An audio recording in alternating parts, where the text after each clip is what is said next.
In the name of the Father, and of the Son, and of the Holy Spirit. Amen. O heavenly King, Comforter, Spirit of truth, who art everywhere present and fillest all things, treasury of good things and giver of life, come and dwell in us, and cleanse us from all impurity, and save our souls, O good one. O Theotokos and Virgin, rejoice. Mary, full of grace, the Lord is with thee. Blessed art thou among women, and blessed is the fruit of thy womb. For thou hast borne the Savior of our souls. Amen.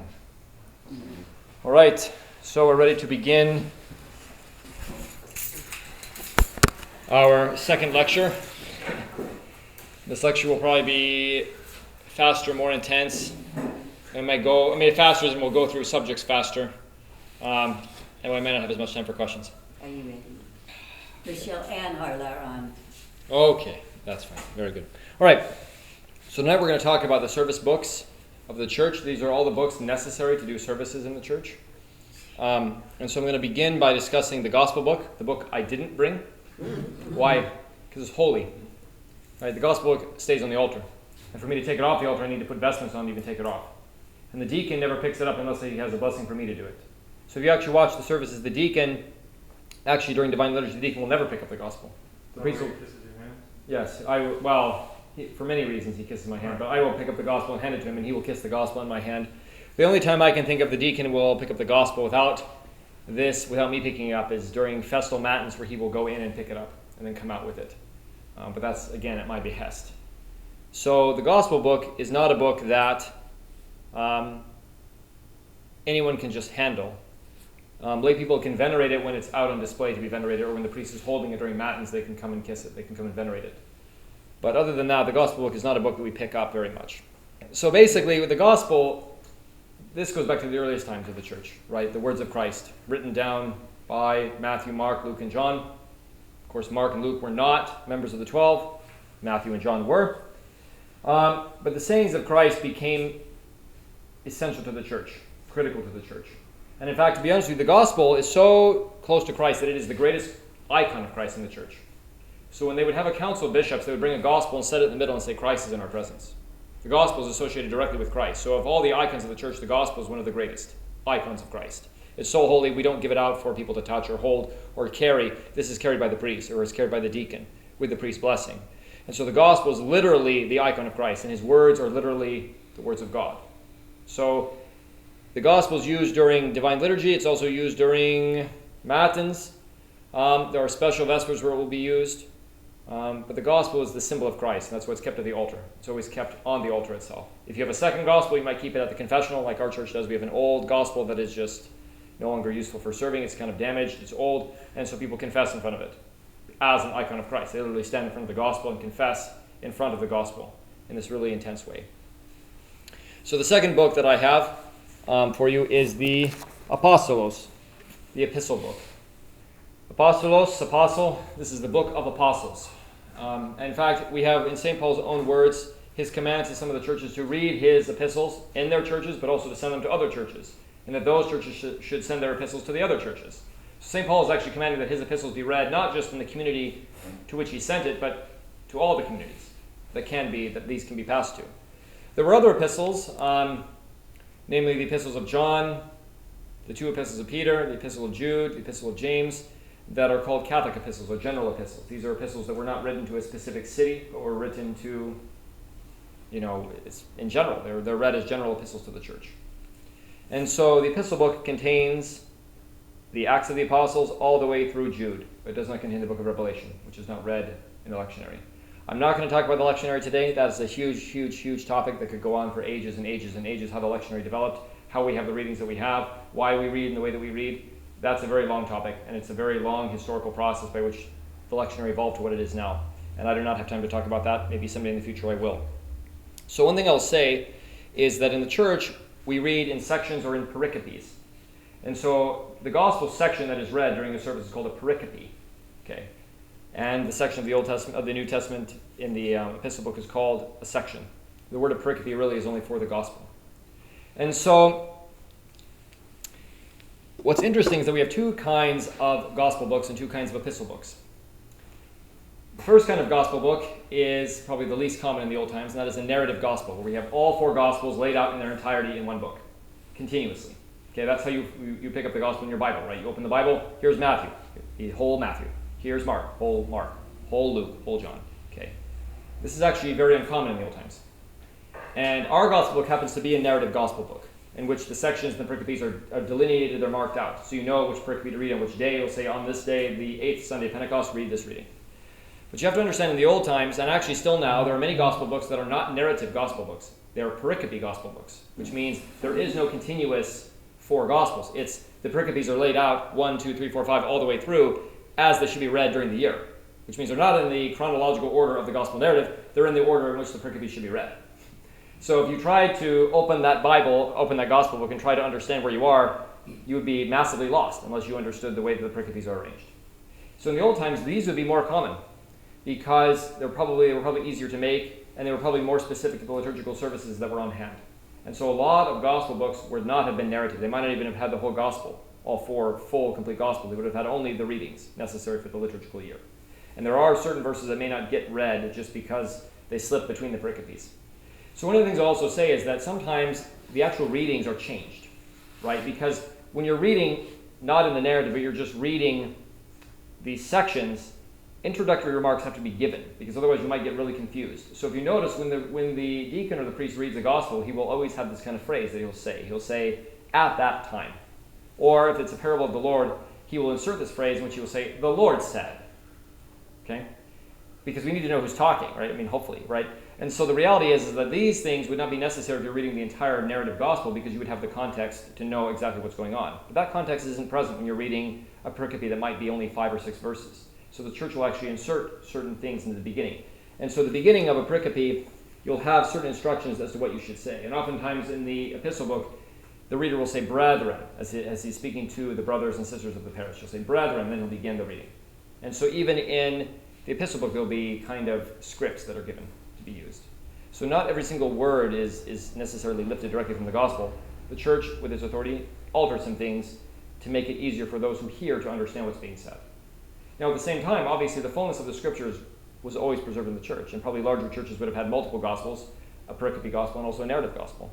And so the entirety of the gospel was always read, but maybe not always heard by those in church. Those who had a gospel obviously would read it. But the gospel is incredibly expensive and difficult to have, and difficult to make prior to the printing press. So the epistle book is read also, really only during liturgy, and also during special services, which we'll talk about later. It's not really read during Vespers, with some exceptions. If we celebrate apostles, we will read from the epistle book during Vespers. But most oftentimes, it's the Old Testament that's read in the evening. So when we serve the Divine Liturgy, we never read from the Old Testament. Why is this? Because the Divine Liturgy itself is the new covenant. It literally is the New Testament. What does Christ say? This is my blood, which is shed for you, right? This is my body, which is broken for you.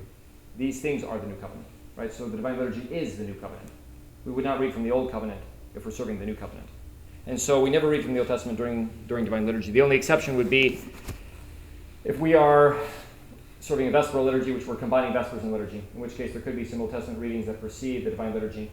But this is a very special service that's done with some frequency. Okay, so now I'm going to speak about the most critical prayer book of the church. That is the Psalter. These are the Psalms of David, all 150, and actually more. There's a 151st Psalm the church accepts in a kind of apocryphal way. And there's also the 9 biblical odes.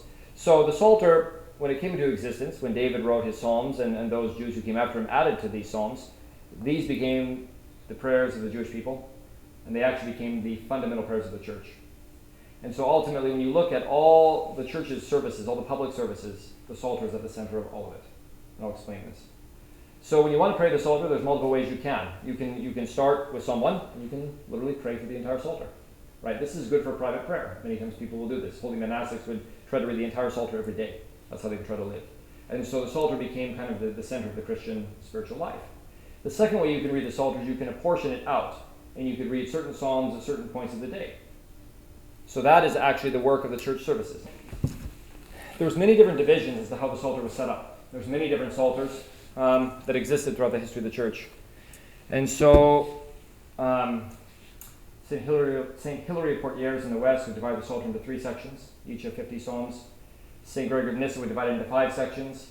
The Church of Constantinople would divide the Psalter into 72 antiphons, and they would sing the entire Psalter every 2 weeks.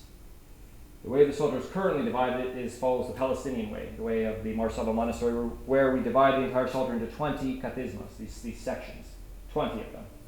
And each kathisma is about 9 psalms. And each kathisma is divided into 3 stasis, which is normally about 3 psalms apiece, sometimes more, sometimes less, depending upon the length of the psalms and how each kathisma is. There are some longer psalms that will be a stasis by themselves, and Psalm 118, this massive, massive psalm, is one kathisma by itself. And so the Psalter forms the basis of the church's prayers, and I'll explain to you why when we get to this book. The other way you can read the Psalter is you could also take individual verses and repeat them endlessly. Some people use this as the Jesus prayer early on. They would take one verse from the Psalms and they would repeat this continuously. So this book is actually the other Psalter. It's called the Orologium. This is called the Book of Hours. And so this book is the manual for how to perform church services within the church. And so the Orologium contains the skeleton of all the major liturgical services that we perform. But it is basically a Psalter, essentially. Why? Because the way the Orologium works and the way our services work is that each one of the main services has at its base psalms. So when we study Vespers, for example, we have Psalm 103, and we have the Vespers, the psalms connected to the Lord I call upon thee, these verses that are stacked between the Stichera. And then if we have Matins, we have Psalms 19 and 20. Then we have the 6 Psalms. Then we have Psalm 50. And then we have the praises, which are the last psalms of the Psalter. And then in between this, we have all the variable material that changes day by day, week by week, season by season. But the basis of all these services are these set psalms that never change. And so if you read small compline, that is Psalm 50, Psalm 69, and Psalm 142. Midnight Office, which would be the first service of the morning, is, I think, Psalm 50, and then the 17th Kathisma, Psalm 118, and then I think Psalm 133, and another psalm, with some variable material in between. Right, first, the Matin service we just described it. First hour would be Psalm 5, Psalm 89, Psalm 100. The third hour would be Psalm 16, 24, and 50. The sixth hour would be Psalm 53, 54, and 90. And then the ninth hour would be Psalm 83, 84, and 85. Right, so these hours all have psalms at the very center of them. And these do not change. And so basically what happened was that the church decided to, well, I should say the monastics chose to give certain psalms to certain hours of the day because they believed this was appropriate. And these became the basis of all these services, which later grew and expanded and grew. And so the Orologium is an extension of the Psalter, a kind of outgrowth of it. And so this contains all the 7 praises, these primary services that the church has. And these services are Vespers, which is the beginning of the day, followed by Compline, which is the prayers you would say after dinner before you go to bed. And then Midnight Office, which would be the first prayer you say when you wake up. And then you would have Matins, which should begin in the depths of the morning, and it should end with the first hour around dawn. And then you have the third hour, which would be around 8 o'clock or 9 o'clock, sometime in that frame. And then you have the 6th hour, which would be noon. And then you would have the 9th hour, which would be the last liturgical service of the day. And then you start the whole cycle over again. And so this book also contains the Divine Liturgy. The Divine Liturgy is not one of these liturgical services. It stands above it and beyond these other services. Even if it might be appointed to be served daily, it's still beyond this book, but this book contains it. There's another service this book contains called Typica. We can talk about that in the future. Typica is kind of a replacement for the Divine Liturgy in the sense that it's a service, if you don't have a priest, you can serve the Typica, where you read some of the essential psalms of the Divine Liturgy, Psalm 102, Psalm 145, Psalm 33, and you also read the Gospel and the Epistle. So if you miss liturgy, if there couldn't be a liturgy served, we would serve a Typica so we could read the Gospel and the Epistle for that day. Yes? Isn't that what we call potluck too, or am I getting that wrong? Well, the service, we're talking about a Typica, yeah. The Typica, the word, which word did you use? Typica. Okay, the word Typica is the replacement service for the Divine Liturgy, essentially. Replacement service. Well, replacement in the sense that if you don't have, so the Divine Liturgy, so here's the thing, the Gospel and the Epistle are appointed to be read every single day, which means liturgy should be served every single day. But not all monasteries can do this, right? So what they do is that if they cannot have a priest, if they're not able to serve the liturgy on a given day, then they will append Typica to the end of the 6th hour. So they'll read Typica in place of the Divine Liturgy. But it doesn't replace the Eucharist. It's not that it replaces it. It's simply that this is the service where the Gospel and the Epistle will be read. Because outside of the Divine Liturgy, we won't read a daily Gospel or daily Epistle reading. Okay, I see. So the Epistle book and the Gospel book are used only during Divine Liturgy. And so if you're in a monastic community where you need to hear the Scriptures read every day, you'll read that during Typica, essentially. And the priest will do that. Or another person will do it. Makes sense. Is that what's referred to as like a reader's service? Yes, a Typica could actually. There are times in which Typicas can be served by priests. There could be a reason maybe a priest is unworthy to serve liturgy, or maybe something happens where there are certain days where liturgy cannot be served. You cannot serve the Divine Liturgy on Holy Friday, for example. You cannot serve the Divine Liturgy during the weekdays of Great Lent. You cannot serve the Divine Liturgy during Wednesday and Friday of Cheese Week, for example. And so the Typica would be appointed to be read on those days. In parishes, honestly, the Typica is never read unless the priest is for some reason incapacitated or he's not there. That'd be the only reason to read a Typica, unless we're talking about those special days. So if we're doing royal hours on Holy Friday, we will read Typica, right? That's why we're doing it, because there is no liturgy appointed to be served that day. And so the Typica will be done on a day in which there is no liturgy being done, or able to be done. And so the Orologian, so the way the Orologian really began is that in the monastic life, especially in Palestine, there was this idea that monks would have a daily rule of prayer, and they would divide up the psalms between these different moments of the day. And they broke it into these hours that we just described. And this became a pattern. They would do the same pattern every day, and actually most men memorized this. There was no books. They had to memorize it. Maybe there was a few books in the monastery, so most men just memorized it. And that pattern became the base of the Orologian. And so in different parts of the church, there would be different Orologians. The Orologian might be different, depending on where you were, depending on which Typicon you were following. We'll talk more about that. But right now we follow the Orologian of the Sabbat Typicon. We'll talk about what that means. Mm-hmm. But that's the Orologian that we currently use. So, are there any questions about the Orologian? We'll talk about all those services that I mentioned in greater detail. But basically, this book is the foundation. If we don't have this book, it's hard to do anything, right? Ask choir members. You really can't do much without this book. This book is kind of the essential aspect. The skeleton of all the services is contained here. But the skeleton has to be filled out. And that's where we get this book. So basically, you have a kind of skeleton of these psalms that never change. They're just part of the service. So Matins will always have the same psalms in it. Vespers will always have the same psalms in it. All the services will always have these kind of baseline psalms. However, it needs to be hymns and verses that will fill it out. And that's where you have a book like this. We have what's called the Ektoikos. So the Ektoikos is literally 8 tones in Greek. And so we have these 8 tones, tone 1 through tone 8, or if you really want to use the Greek system, there are 4 modes. Mode 1, mode 2, mode 3, mode 4, and then there's the plagals, the kind of opposite of those. We just, in the West, we say there are 8 tones, and there are 8 modes. And so the way this works is that each day of a weekly cycle has a meaning. So Sunday obviously is the resurrection. So beginning on Saturday night, we start celebrating the resurrection, all the way until Sunday evening. As soon as Sunday evening comes, we start celebrating the angels for the next day, right? Because the liturgical day always begins with Vespers. What you're going to celebrate the next day, you celebrate during the Vespers of the given day. So tonight, we're actually celebrating Thursday. That's what we're just celebrating, the saints of tomorrow. So that's how Vespers works.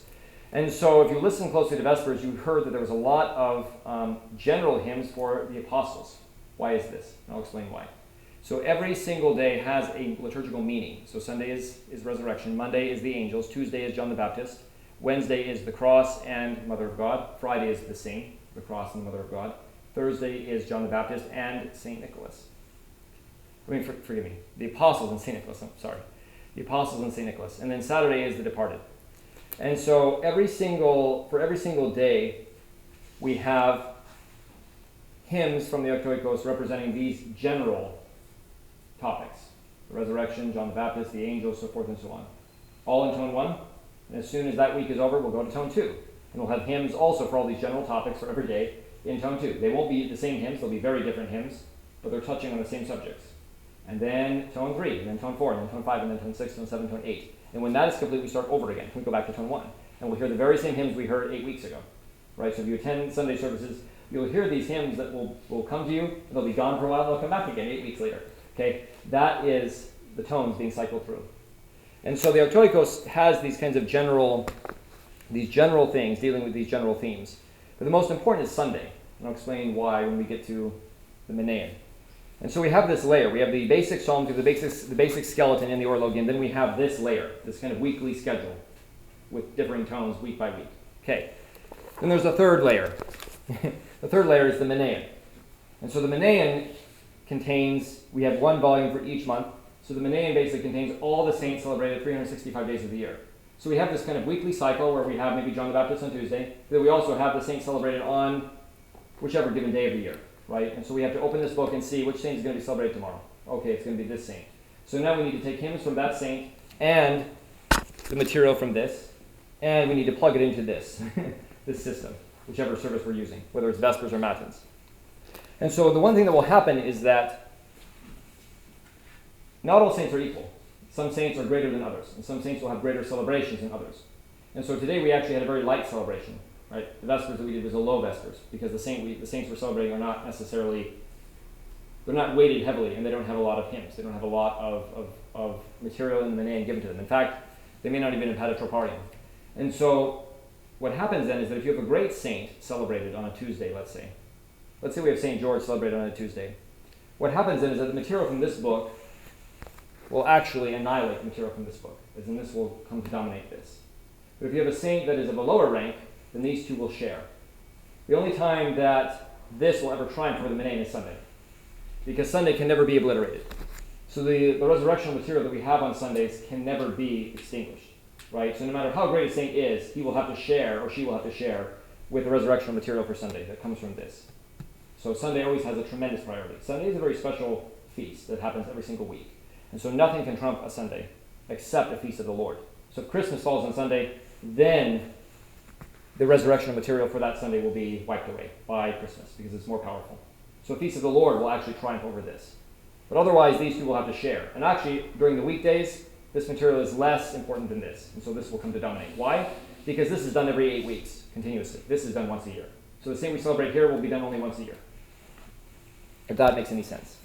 And so the Menaion will supply all the necessary material for a given saint. Right? It will supply all the hymns for him. It will also supply the readings. And so there was another book I could have mentioned alongside the epistle book called the Prophetologium. In the old times, there used to be an Old Testament book people would carry around, the Prophetologium, the book of the prophets. However, that's no longer necessary because all the Old Testament readings which are done for Vespers for given saints are actually already in this book. They're printed in the Menaion. So if a saint is high enough where he or she requires readings to be done in his or her honor, they will come out of this book. So we don't have any need anymore for a kind of separate Old Testament book. There are still books like this in print, but they're not really used anymore. Because once we had a printing press, we could just print the Old Testament readings right into this book. In the old times, you would not hand copy out every Old Testament reading for every single saint. That would be kept in an additional book that you would have had elsewhere. Are there any questions about the Menaion? Do they have to reprint it when there's a new saint? That's a great question. The Menaion is living, which means we're always making additions to the Menaion. However, you can't reprint the Menaion every year. So what oftentimes happens is that you will go through reprintings every once in a while, but in the meantime there'll be these small pamphlets that will come out. They'll print these like soft copy, services for saints that they'll just distribute in order to maintain, the Menaion or to provide for this service. We can't reprint massive books like this constantly. That's not possible. Yes. You might mention that it's not just that one book. The Menaion is huge. Well, the Menaion is all of this. Yeah, the Menaion is all of this. So this is only the month of August, right? Then we have the month of July. We have all these other ones. The Menaion that was given happened to have these two. These are both January, just 1 and 2. So these two together make January. So basically, this book is not the full Octoicos either. The Octoicos probably would be 3 other books necessary to maintain all the hymns that we would need. So this is only one book of the Octoicos. The Octoicos probably should have 4 volumes, honestly. Yeah, the Menaion is a massive collection. It's a massive collection of saints. This is probably the largest set of books that we will have. What goes along with the Menaion is called the Synaxarion. Synaxarion is the official lives of the saints that's read in church. So it's an abbreviated lives of the saints that allows you to read them during services, because actually at some of the services it's appointed to read from the Synaxarion. So during Matins you should read from the Synaxarion, and in monasteries they will actually read a lot. They might read, Matins might go 4 or 5 hours actually. If you were to read every single thing that was appointed to be read, it would go for a long time. And you would have the Synaxarion, you would have other books, you might even read homilies from the Holy Fathers during Matins, in which case all the monks would sit down and they would listen to this and they would stand up and continue praying. And so it would be quite an affair to do if you did every single thing that it was appointed to be done. The Menaion also contains everything for the fixed feasts. So all the fixed feasts of the church are also in the Menaion. There's a book called the Festal Menaion. That's really no different. That's just an abbreviation of the larger Menaion, where you take all the special feasts out and put them in one volume. Probably the Menaion grew out of the feasts of the church. The original Menaion probably was just material for the great feasts, and as more saints joined the church, they began to expand the Menaion more and more and more and more and more. And probably in the early church there wasn't necessarily as many hymns dedicated to saints. Now there are many. And so the Menaion serves multiple purposes. It connects us with the church that's in heaven, but also the Menaion is really about Christ, because the duty of the church is to incarnate Christ everywhere. But the saints are those who became like Christ. And so if we're constantly looking at the saints, if we're constantly praising the saints, then we will also see the path that we have to take in order to become true Christians. Okay, so I want to say a few things about Greek. And the Octoikos is probably the greatest example of this. When the Octoikos was composed in Greek, it's composed in meter. So it's not just Greek. It's written according to very special rules that govern how many syllables can be used. It's actually written in a poetic form that doesn't translate into English. So you have to realize when people sing material in English, they're not singing anything remotely close to necessarily what is being done in Greek. In terms of the subject matter, it is. Like the text, it is. But the way Byzantine music matches syllables and the way it matches everything is actually from thousands of years of knowing this Greek poetic system. So all the things that are written should be written in this kind of poetic verse, especially the Octoikos. And the Octoikos probably is really the oldest material. This is very old. It goes back a long time. A long time. Probably back to the 500s at least, if not earlier. And St. John of Damascus in the 600s wrote, or the 700s wrote, a lot of the resurrection material. And so beyond just the Menaion, we also have a book called the Triodion. So the Triodion is a very special book we use only during Lent. We use it in the 3 weeks prior to Lent, the 6 weeks of Lent, and then the 1 week of Holy Week. So for these 10 weeks we use the Triodion prior to Pascha. And the Triodion is a new season unto itself. So during this period of the Triodion, the services have to be shared between the Triodion and the Menaion, and to a lesser degree the Octoikos, depending upon the day. So now you have a fourth layer now that you layer in during Lent, which is, complicates things even more. And so when Pascha comes, the first service of the Pentecostarian is Pascha. And so we enter another season of specialness in which we take this book and now supplement our other books with it. This book goes away. This book is done. This book comes out, and we utilize this book along with the Menaion and the Orologion, and to a lesser degree the Octoikos, depending upon the day. And so we have all of these different books that we're going through. As soon as this season ends, which is the week after Pentecost, then we go back to what's called normal time. And normal time is where we are now, where we only have the Menaion, the Octoikos, and the Orologion. And these are the only three books we really need. So that's what normal time really is. Okay. There's a lot of detail, so this is very complicated. The work of the church actually is pretty complicated. And it grew over time. That's actually true of Jewish worship as well. Jewish worship began with the sacrifice of Moses. It didn't have psalms. What were the psalms back in the time of Moses? There weren't any, right? Except maybe a hymn Moses would have read. But then David composed psalms. So then the worship of the temple included not only these sacrifices, but also hours of prayer in which David's psalms would be sung with choirs, right? So Jewish worship evolved. It really did. Christian worship also has gone through what we might call great changes over time. So this book is just a kind of placeholder. This is the Typikon. This is an incredibly important book. This is an abridged version of the Russian Typikon. The real Typikon is probably like this. The Typikon is actually the book that governs everything else. So the Typikon is like the master book, the master plan, the master system, the master manual. And so the Typikon governs how the services should be done. This is the practical manual of how they are done. But the Typikon regulates when they should be done, under what conditions they should be done. The Typikon talks about fasting. It talks about all kinds of things. It governs everything. So how we fast in the church comes from the Typikon. What we can do in the altar comes from the Typikon. Certain aspects of the services are laid out in the Typikon, not the minute details that are in this book, but general regulations come through the Typikon. And the Typikon regulates the whole life of the church. And so there are many Typikons that have gone through the church's history. The first Typikon was the Typikon of Constantinople, and this governed mostly parish churches. So in the old times, there were huge differences between what monastics would do in monasteries and what people would do in a parish like this. They would be absolutely different, completely different. The services would be radically different. So Vespers would be completely different in a lay church than it would be from a monastic church. Completely different. Totally different. Unrecognizable to what you just saw. I mean, what we're doing now is all monastic. So what happened was, in the early times, there was a huge separation. And over time, the Typikon of Constantinople began to be replaced. So for a long time, the Typikon of Constantinople was only for parish churches. There would be another Typikon for the monasteries, and that was the Studite Typikon, and then the Sabbaite Typikon. And eventually, the Sabbaite Typikon came to be the only Typikon that we all now follow. And so in the Orthodox Church, unlike the Catholic Church, we have no separation between the monastic Typikon and the lay Typikon. It's all one Typikon. And so even though lay people do not necessarily do all the services, they're still bound into the same Typikon monastics are. That's why we have these books that envision us doing 7 services a day. Well, which parish does that? None of them do. And yet we're still within this system. So basically, the Sabbaite Typikon came to dominate in the Middle Ages. I can talk a lot more about that if you want to. But that Typikon is what gives us this Orologion and this Psalter with the particular divisions, right? The divisions of 20 separations. That all comes from one Typikon that governs everything. Even fasting, how we fast during Lent, comes from the Sabbaite Typikon, which became the one governing Typikon of the church.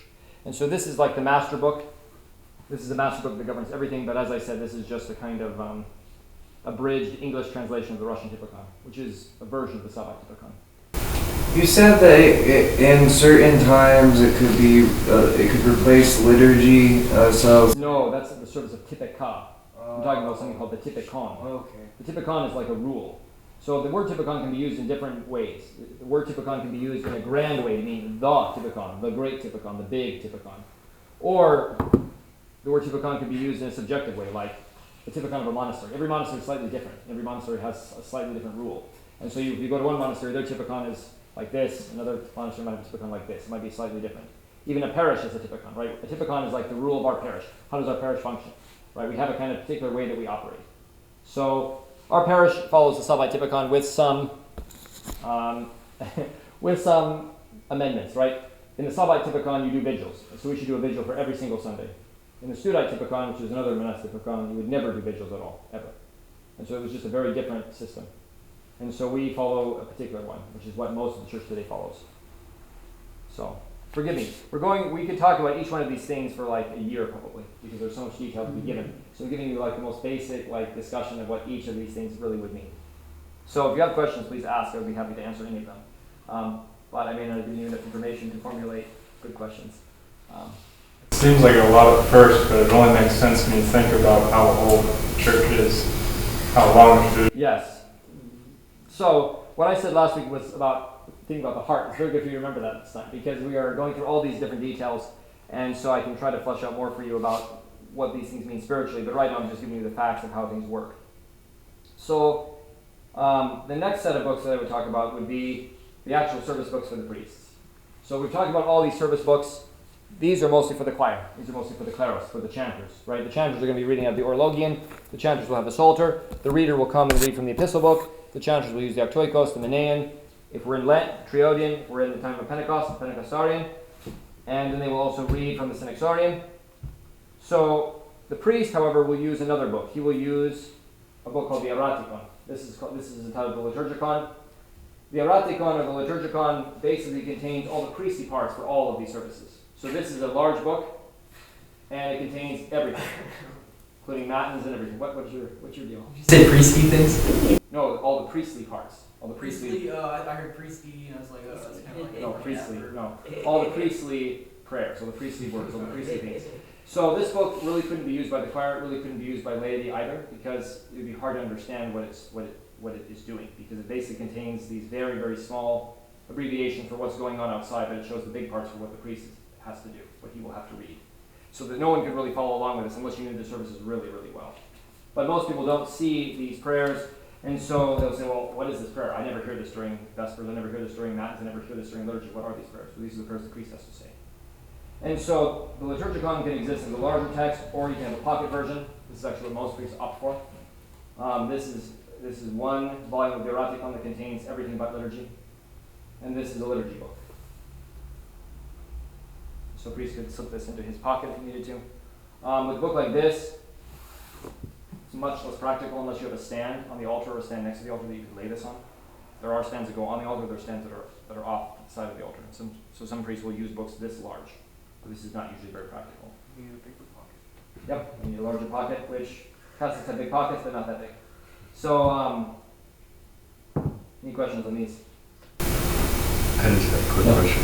I guess that clarifies it, that it's near the altar, because sometimes you can hear the priest kind of whispering prayers of some sort while the choir's singing in the foreground. We'll talk a lot more about that later. We'll talk more about this later. What are these prayers? But that differs between the services. So basically, these contain all the parts for the priest to say, and the priest has a lot of things to say. This will give all the directions for what the priest should be doing. Should he be sensing? What should he be doing with the holy implements? What should he be doing? And so this book really serves a function only really for the clergy. The deacon would also serve out this book. The deacon has he will use the same book the priest would use. He will see all the priestly parts that he would not do, but he'll also see his parts.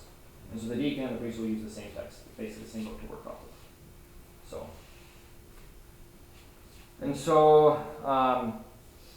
The final set of books, we have another one, is the Book of Needs. In Greek, this would be the Epkologion, or in the Slavic, this would be the Trebnik. This is an abbreviated Book of Needs. The Book of Needs basically originally contained everything. It contained the priestly parts to do liturgy and the services, and it contained the sacraments and all the things that need to be done. So if you want to do a baptism, the priest will go to the Book of Needs, and he will do the service out of the Book of Needs. If he wants to marry someone, he'll go to the Book of Needs and find the marriage service. If he wants to bury someone, he'll go to the Book of Needs and find that. If he wants to, if a bishop wants to ordain someone, that's also in the Book of Needs. Right, so the Book of Needs contains the sacraments that are not governed by the Orologium. The Orologium is not going to contain any sacramental material except maybe the Divine Liturgy. And so the Book of Needs contains everything that falls outside of the kind of cycle of liturgical services. And so confession, that's another thing. The prayers for confession will be found in the Book of Needs. Hence you have an abbreviated Book of Needs for the most basic services a priest has to do. So if he has to hear confessions, it's not always nice to have a huge book you have to open and then hold over someone and read all these things from. So you have a much smaller book.